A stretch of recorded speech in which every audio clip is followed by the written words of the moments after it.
Danny, thanks for joining us.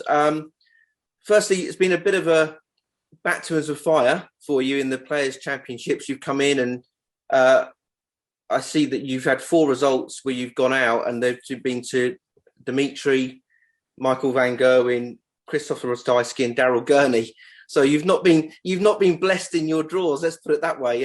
That's easy to surmise from the opening 4. But you have had this success in the European Tour qualifier, which probably has been important in this opening month or whatever, just to give you that boost of morale, hasn't it? Yeah, it was huge. Towards the end of last year is when I was really playing well, and then we had a break, and unfortunately I didn't qualify for the Worlds. And then to start off this year, it's not that I'm playing bad. It's just high 80s to low 90s, and timing just isn't there, and it needs to be playing those top players in the world. So qualifying for the Euros, it was scrappy, but I got it done. And I'm excited to get back on the stage. And I mean, you have to beat Ricky Evans to achieve that, which is no mean feat. Ricky's a quality operator, as we know.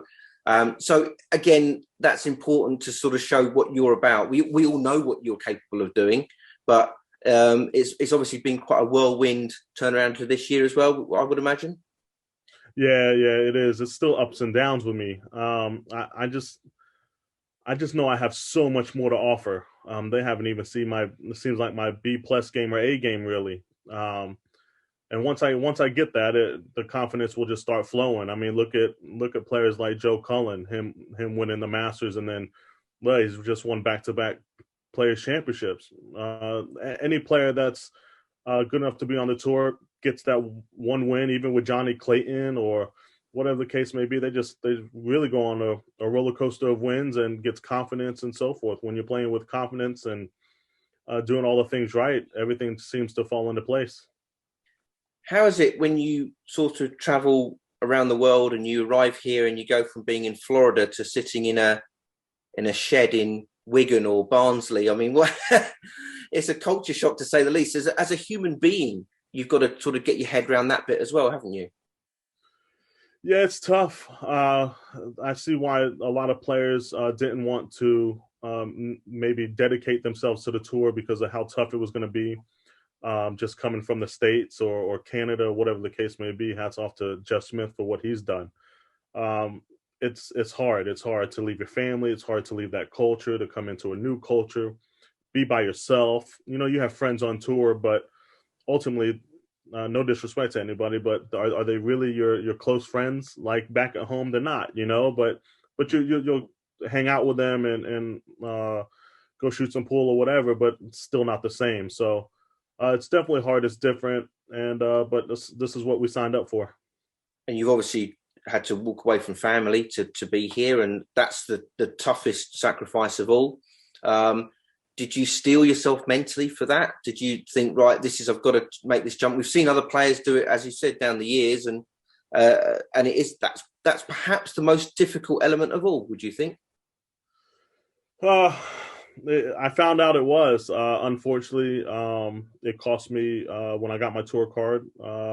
Cost me my relationship with my son's mom, but neither one of us really knew that it was going to be this hard, and can't necessarily I blame her or whatever the case may be, but yeah, it's the hardest thing to do. I can't just drive 4, 5, 6 hours to go see my son or a couple hours. I have to Zoom call them or FaceTime them through the phone, and it's just not the same. But without technology and being able to do those things, I probably wouldn't be here. So I'm glad that we at least have that. Okay, and obviously without indulging too much in that or being too intrusive, that to have a situation where it's strained as well, and with the relationship, and then having a situation where your son, it makes it even more difficult. So at the same time, would it be right to say that darts can be quite a good distraction as well, that he can sort of just think, right, I've got to just focus on my game now and do something for my son while I'm here and show him what I'm capable of?